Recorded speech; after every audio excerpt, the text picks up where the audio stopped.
Hi there, everyone. Welcome to STEM Lockdown Digital School.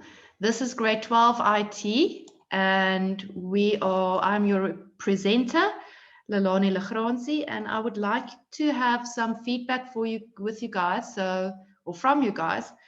So if you can please open your chat and send me some questions if anything pops up as we go along. So as I said last week, today we're going to look at the final of 2018 question 2. Question 2.1 deals with SQL, and then question 2.2 is the Addo table component called database programming, where we use the Addo table to link the database to the program. For both of these questions, you don't need to worry about the linking of the program. That will be done for you in an exam. So you will get a program where the linking's been done for you. Now remember, if you have the paper with you, go to the last couple of pages. It's the last 2 pages, I think, and you will see the layout of the table. Now, this is what I keep saying when you guys do this question. These are the pages that you want to tear out, and you want to keep them next to you because the database is locked. So for that reason, we can't actually open the database to see what the data types are and so on. So if we have a look, the top here says this is the name of the table. This name refers to the name in the database, and it's often the same as the name in the Addo table component, but that you need to go and look at in your question paper to see how is it linked. But for SQL, the 2.1 part of the question, that is the name that we will use, TBL employees, in our from. So if we have a look at this, at the data types, and that's really what we're interested in, is the data types of each field. The first one there is employee number. That's an auto number. And then we have the name, the first name, the ID, all as text data types. And then we have the permanent, which is a yes/no field for whether the person is a permanent employee or not.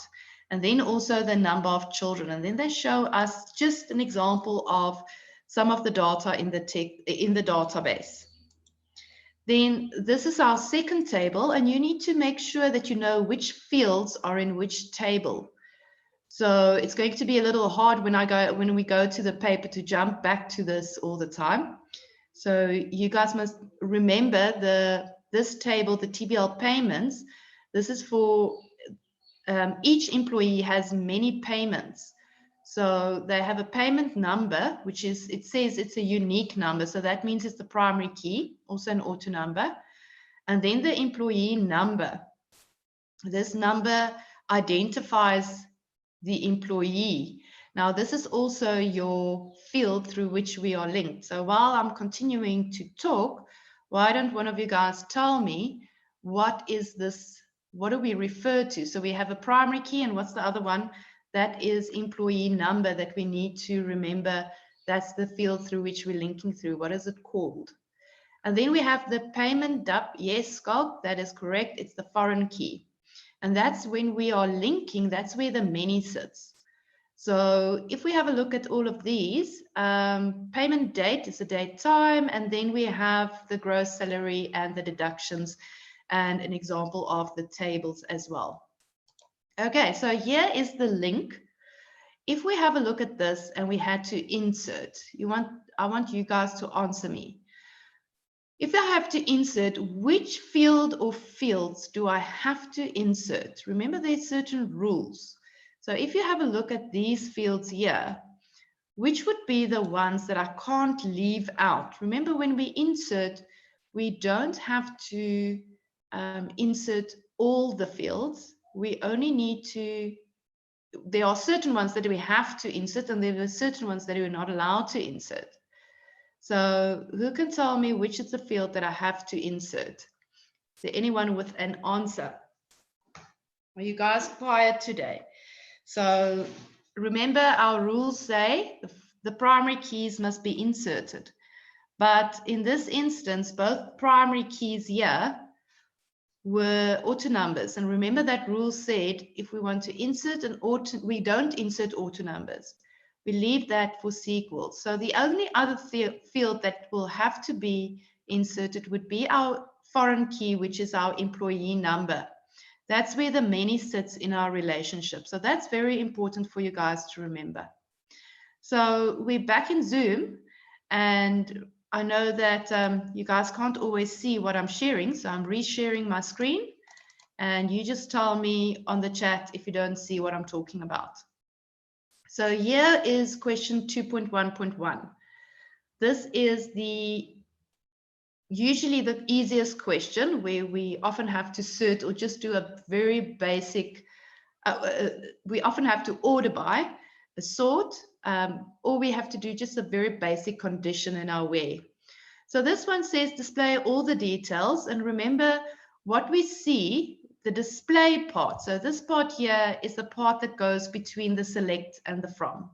So all we need to do here, if it says all the details, we'll just put a star between the select and the from. And then they tell us from which table as well in this question. They don't always tell you which table, so you have to take note of what fields you need to know which tables to use. And it says here we need to sort it in alphabetical order according to the surname. So there is our order by. So I'm going to go back now to my Delphi code and show you guys what I've done here. And remember we said select all, and then from TBL employees, and then order by. The question says sort, but you have to know the SQL code for sorting is order by. And very important is that you have that space in between. Now, just to go through the basic rules that we have about order by is we're going to put our field names there, and we can sort by one or many. If I sort in ascending order, I can add here at the end a ASC, but that's not needed because by default, SQL will sort in alphabetical order, or if it was a number field from lowest to highest. If I wanted to sort it in descending order, I would have to add DESC at the end, and that will sort in descending order. If I was asked to sort by surname and then by name, in this case, the name field is called first name, I would then add first name after the order by. And order by will first sort by this first field. And let's say we have lots of Smiths, then inside of the Smiths, the names will then be sorted in alphabetical order. So that's just a bit of revision on the SQL. But this is really what it's going to look like for your exam. So let's jump back. We're going to have a look at our, sorry, I have to just get this to share again. I just want to make sure you guys can actually, oh, there we go. Okay, now you can see the question again. It's a little bit fiddly when you're working in Zoom to make the screen show. It doesn't just follow what you're showing on your screen. So you should see the paper now. By the way, if at any point you feel that from my side, my connection is not great and you can't hear me properly, please send me a message. And also you're welcome to ask any question throughout the lesson through the chat. So question 2.1.2 is asking us to display the surname, first name, and then the number of children. A lot of learners then stopped there and forgot to read the rest of the question where it said for all permanent employees with more than 3 children. So we actually have 2 conditions here. So important that if you have a select and you are displaying fields, match the order of the example of output. You want to do the surname first, the first name second, and the children last. Note that even though our condition is on permanent employees, that we are not showing the permanent employees. So that would only be in my where of my select statement. And let's quickly have a look at the solution to this one. I'm going to share my screen again. So there we have the surname first, then the first name, then the number of children.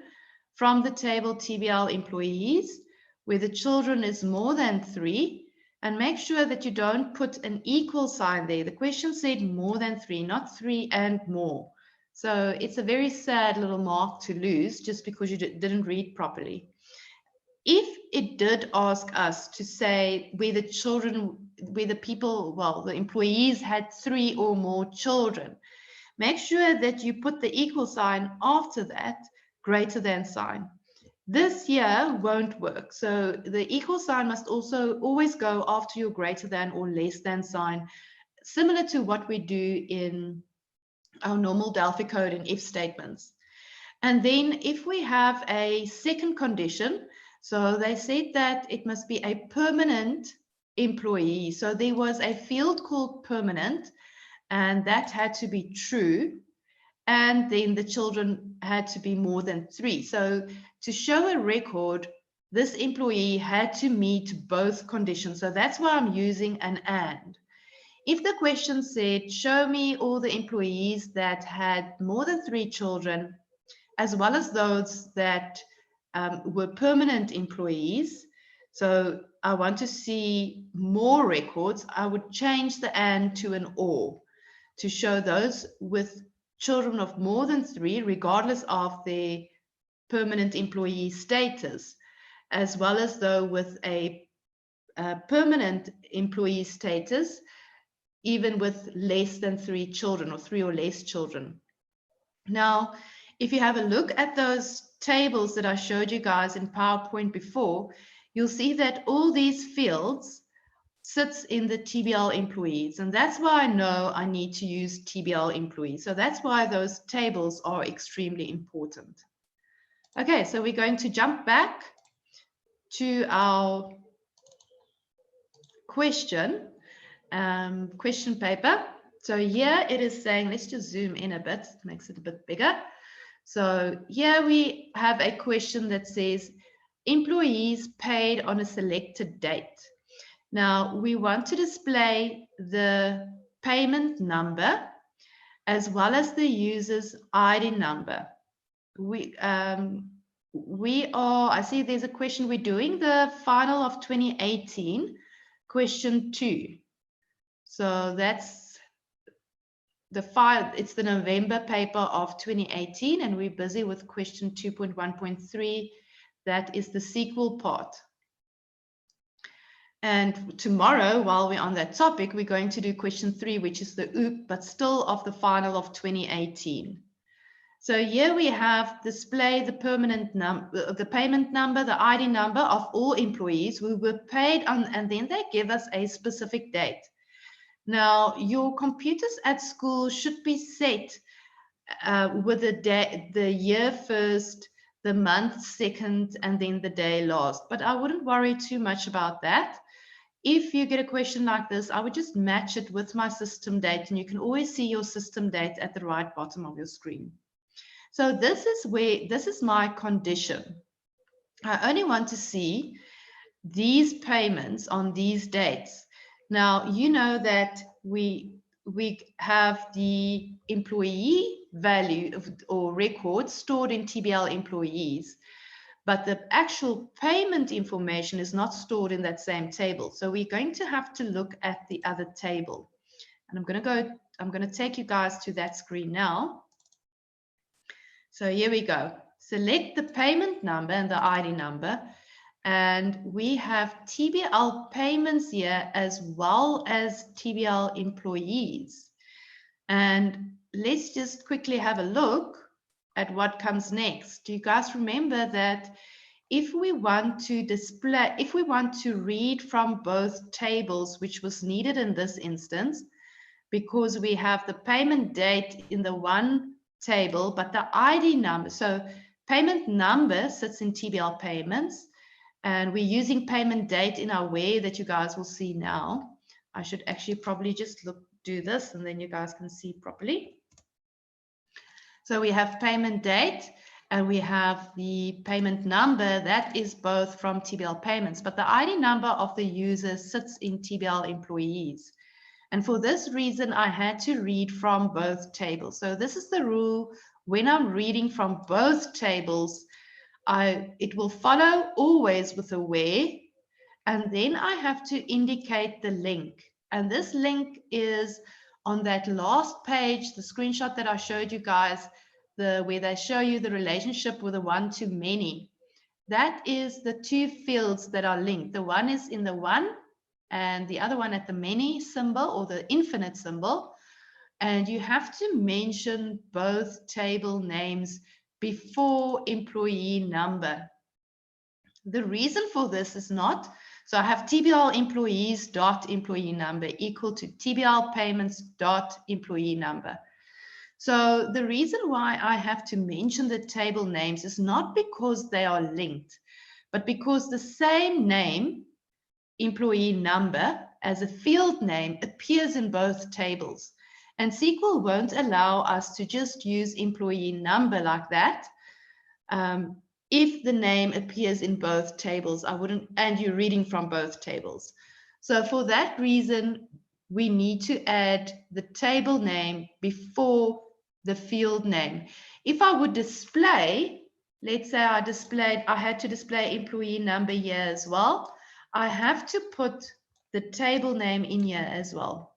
So I'll have to add the TBL employees or TBL payments dot employee number to display that employee number, because I'm reading from both tables, and the field name employee number appears in both of those tables.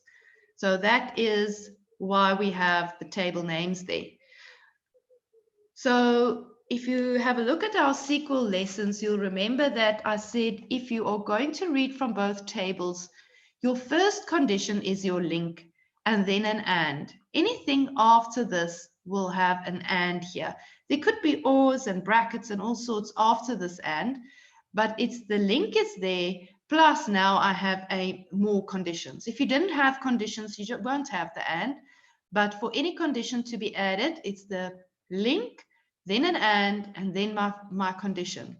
Now, if you remember, if you look at the layout of the table, you see that payment date is a date time data type. And therefore, we have to put hashes around the values. Remember those basic rules of SQL. When the field name is a date time data type, we need hashes around the value, not around the field name, around the value. So where we have equals to or greater than or between or is null or sorry, in or like, we're going to have our hashes around that value. If this field is a text data type, we need quotes there. And for all the other fields or all the other data types, so that would be number, currency, and yes, no, they're not going to have anything around them there. And these rules you need to follow not only for the select, but also for insert, update, and delete. So that is the question 2.1.3. So let's go to have a look. I'm going to share my screen again, and let's quickly have a look at delete payments. So delete is actually one of those easy ones. It follows the same structure as a select and is quite simple to remember. We're always going to have a select and from the table. We're not going to mention field names. Sorry, I mean delete and from the table, not select, but it follows the same format as the select. So we'll have delete from and a table. You can also code delete star and from the table, but the star isn't needed, but it won't be incorrect to add the star. But between your delete and your from, you'll never put field names.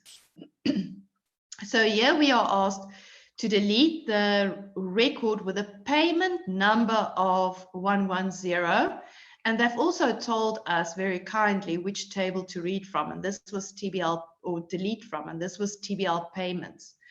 And they have provided us a code for a message, but this could be something that they require you to do as well. It's just to display a message that the delete has taken place, because as you guys know, we're going to use a .exec SQL when we are using insert, update, and delete. And with an exec SQL, you don't see any output. So it is sometimes just, oh, looks like my message has disappeared from this delete. So here we go. They say that we want to delete from TBL payments. So it's delete from. So there is where you can put the star if you want to. From TBL payments, where the payment number, now remember those rules still apply. Payment number is a number data type. So therefore, this here won't have any quotes. So a very, very simple question. And the questions are usually in SQL. The SQL part, the first one is really easy, and the next one often has a little bit of a calculation in there. And then you can start expecting things like reading from both tables, group bys, havings. And then usually just one of the questions will be either insert, update, or delete. So it's important to go and practice lots of past papers, so that, because this one just practices delete, but we need to also know how to insert up and update. Okay, so very easy, 3 marks to score there. And in the past, when the SQL was our first question, this used to be the best answered question, because if you know the basic rules, SQL are not that hard. But then this one here is maybe a little bit harder, and we need to take a few things into consideration. So your last question or your second last question will usually be the harder one. So here we had to display a month number and total amount paid. Now you have to read carefully here. They say calculate the total amount that the restaurant has paid towards net salaries per month. And at the top here, they explain to you how net salaries are calculated. So it's calculated by subtracting the deductions, which is one of your fields, from the gross salary. And that calculation is the one that you want to total, and you want to display them. As you can see, this question is saying per month. Remember, I said to you guys when we did this, when you are displaying a field, so I'm displaying the month number, and I have an aggregate function. So yes, we have a calculation, but we have to add them together. So that's a sum. So I'm displaying a field, and I have an aggregate function called sum. Then I have to use a group by, and the group by will be on this field or fields that you are displaying. The question also tells us there per month or for each month. If it says that, you can also be sure there is a group by needed. And this is where we have to remember that order. Remember my mnemonic that says similar friends will go hang out, to help you remember that it is first select, then from, then where, group by, and then having, and then order by, and always in that order. So similar friends will go hang out will help us. The question here per month, as well as the screenshot where we're displaying, and then the aggregate function. And then you can see they asked us to display this amount in currency, but even if they didn't, and the screenshot shows you these rand symbols, remember to add the formatting there. And the field name that we are going to use is total amount paid there that you'll see now.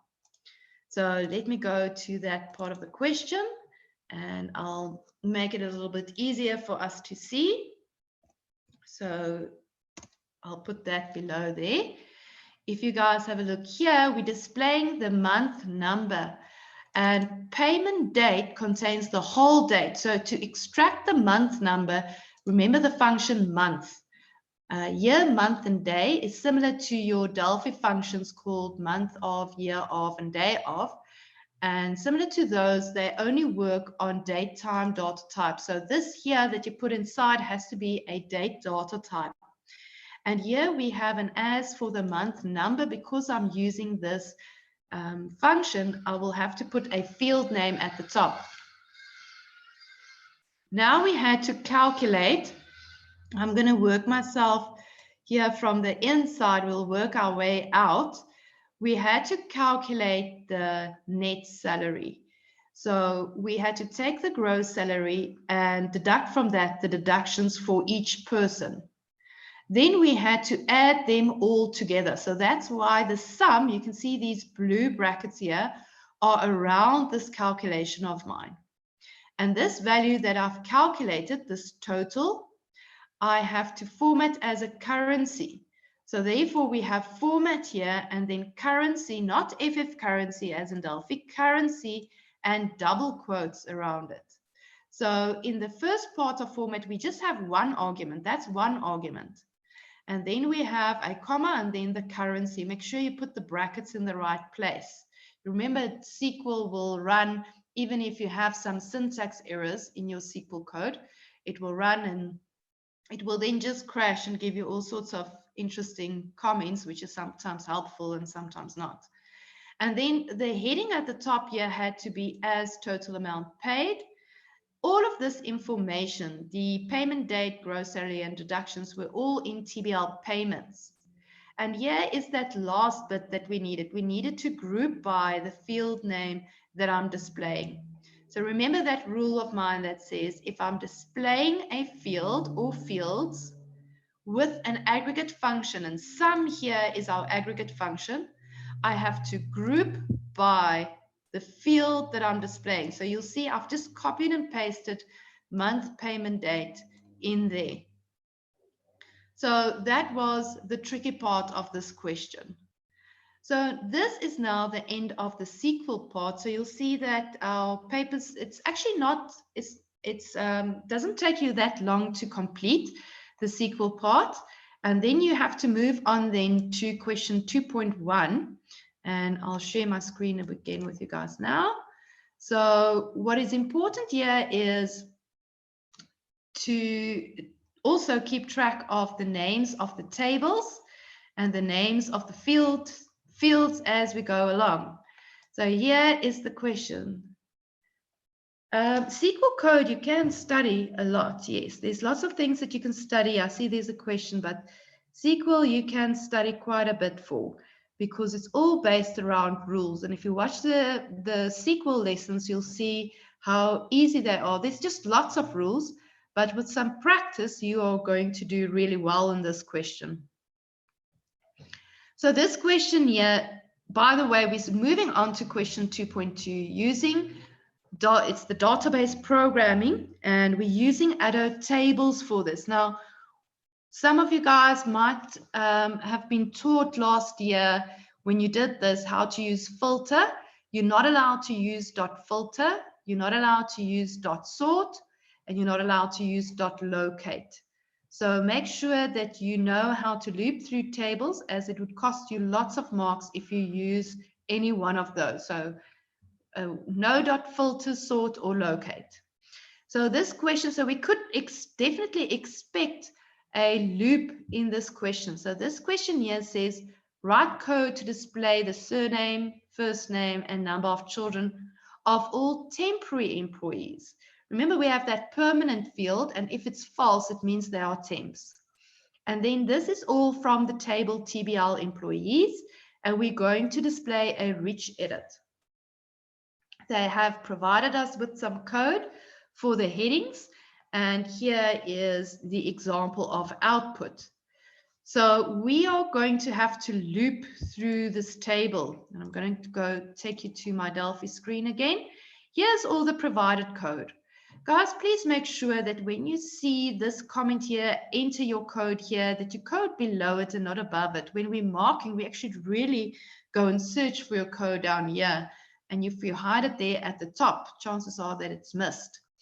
So what we're going to do here is we always have to have a dot first. We want to make sure that the active record, now the active record is where that little black triangle is pointing to, that the active record is at the top of this table. And even if your code is working perfectly, you would lose this mark. There will be a mark for setting the active record to the first record of TBL employees, because you are usually only testing one button at a time. But if you're testing your SQL and move over to this question, that pointer might sit somewhere else in your TBL employees and not at the top.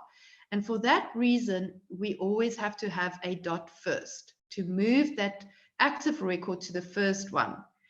And here, remember now, when we are coding TBL, when we are reading from our tables TBL employees, we want to have a dot first. We have to have a while not end of TBL employees. Then a very important a dot next. So this while loop here will always have a begin and an end. And I suggest that you code the dot first, the while with the begin and end, and the dot next, and then code in between. Because if you would leave out the dot next, for example, or you would put it inside of your if, you are going to fall into an infinite loop, and you're going to be stuck in that infinite loop. Note that the dot next always goes inside of your while loop and not in an if or in an else. There is only one exception, and that is when we are deleting inside of a loop.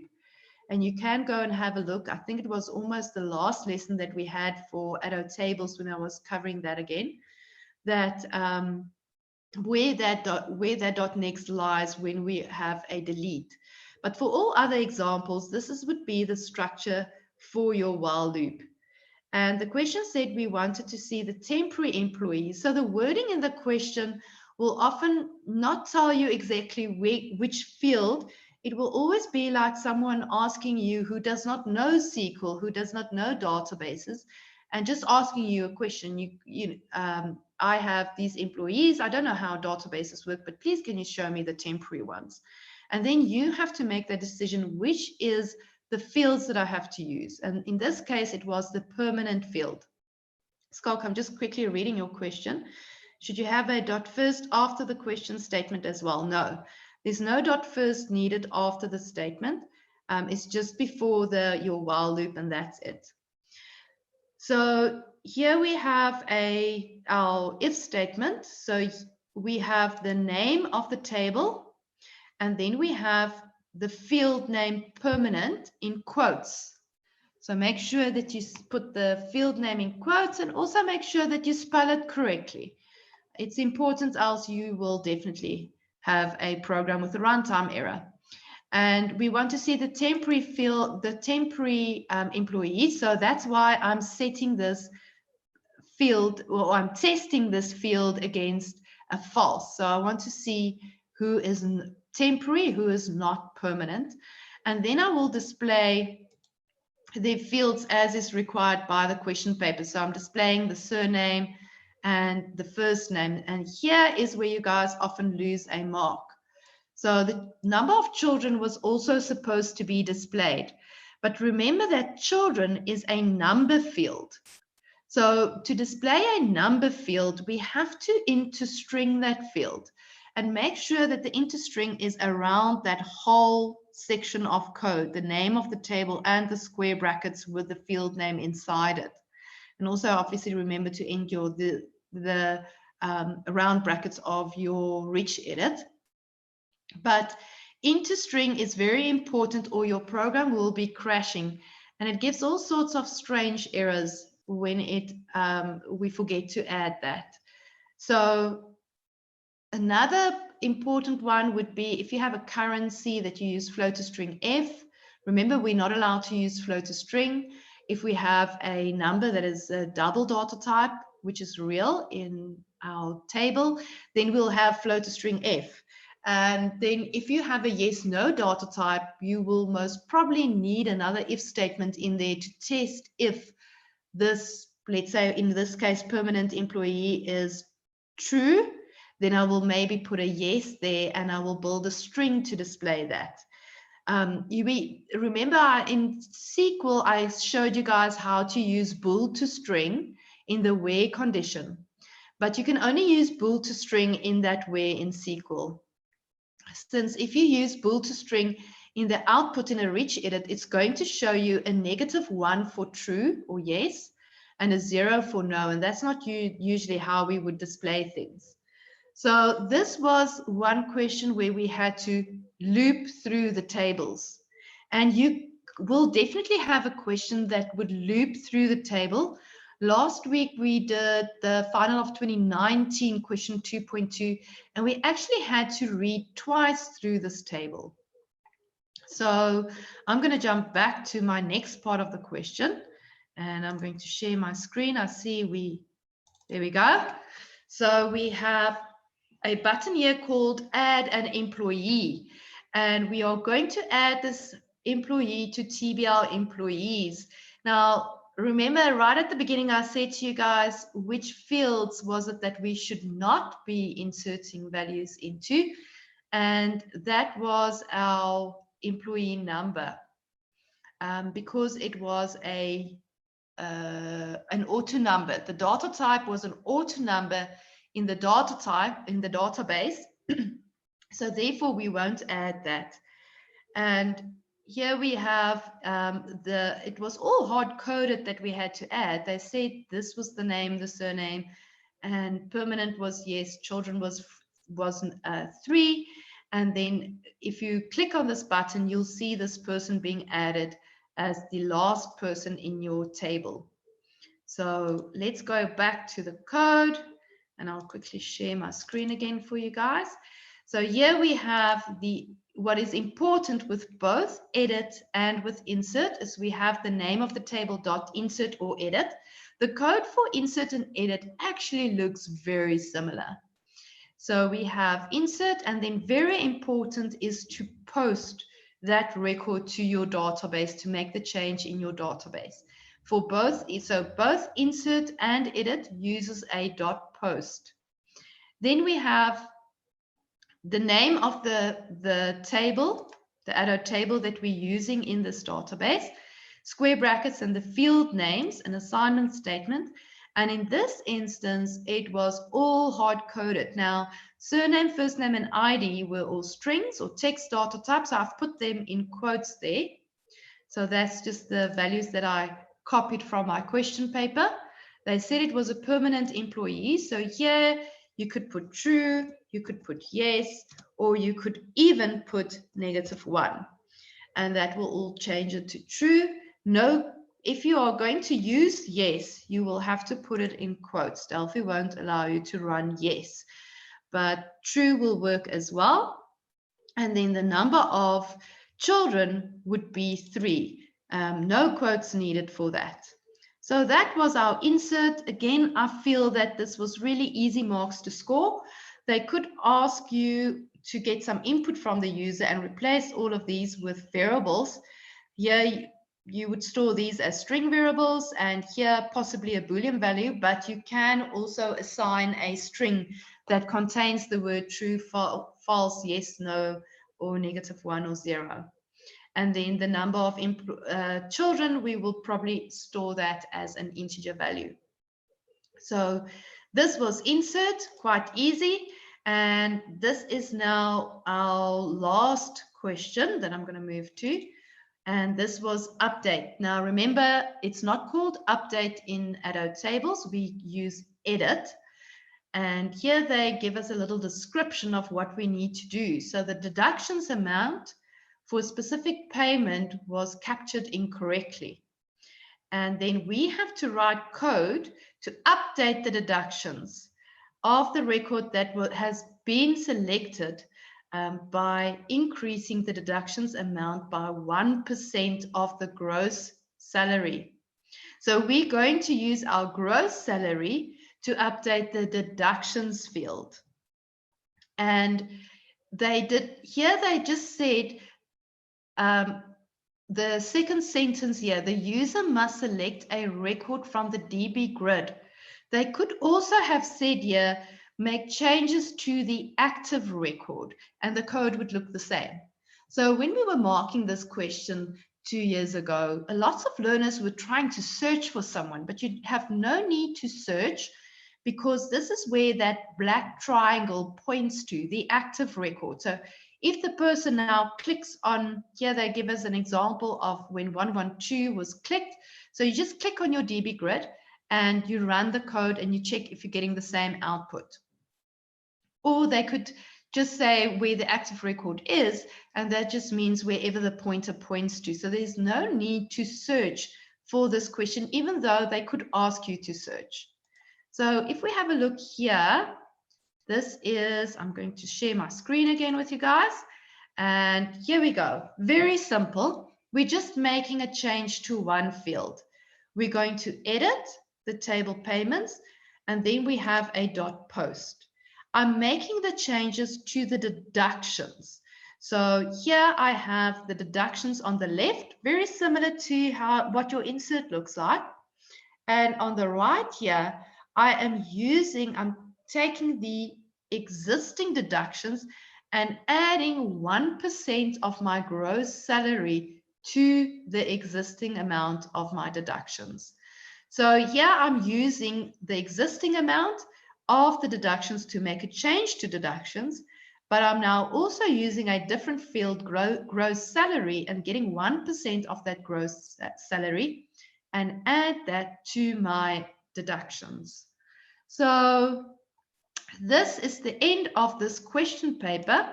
I want you guys to do really well in this part of the question. It's 40 marks of 150.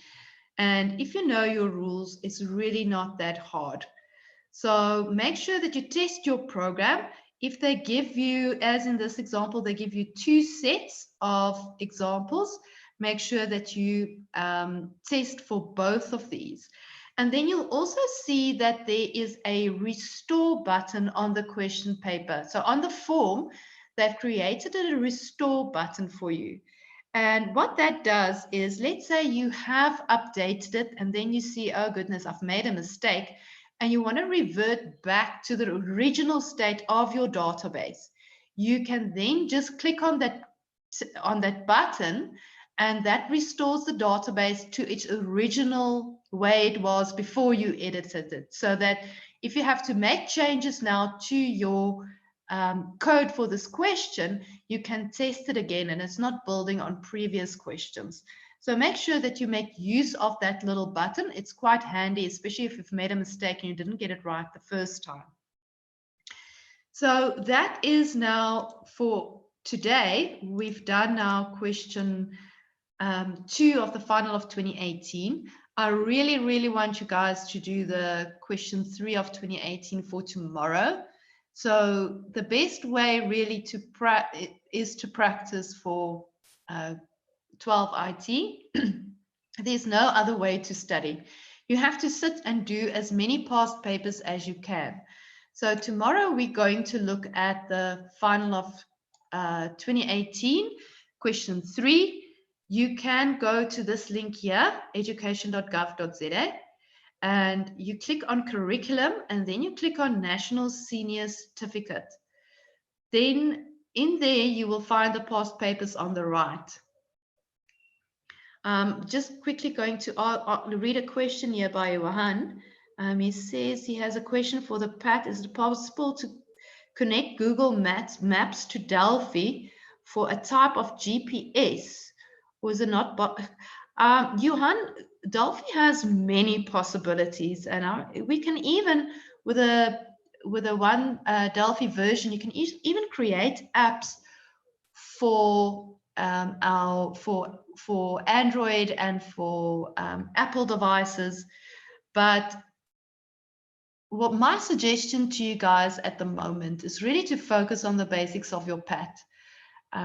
We don't know when we're going back to school, and it's better to get a PAT that has a good layout. Input is done in the correct objects. You've done your string to int and all of that. You have gone through the SQL statements. You've made sure that you've used every single statement. And then also remember, you have to have a class. You have to have a class that does something. You can't just have a create and that's it. So it actually, you have to do something and be added to your program. You have to have an array. Well, to score the extra mark, so you want to do the whole GPS thing, but you could do a 2-dimensional array, or you could have 2 parallel arrays and score the same amount of marks. So I really suggest that before you guys try to add fancy things to your PAT, that you first focus on the basics. Take that mark sheet and read every question and make sure that you hit each one and score full marks for each. Someone, Corsi said, someone just did that last year for their PAT. Yeah, I'm very sure it is possible, but for 4 marks, it might be quite a bit of work for you guys to do, because that would be worth only 4 marks, and that you must remember, which also could be replaced by 2D or 2 one-dimensional arrays running parallel. So make sure the rest of your program is working properly before you add fancy things.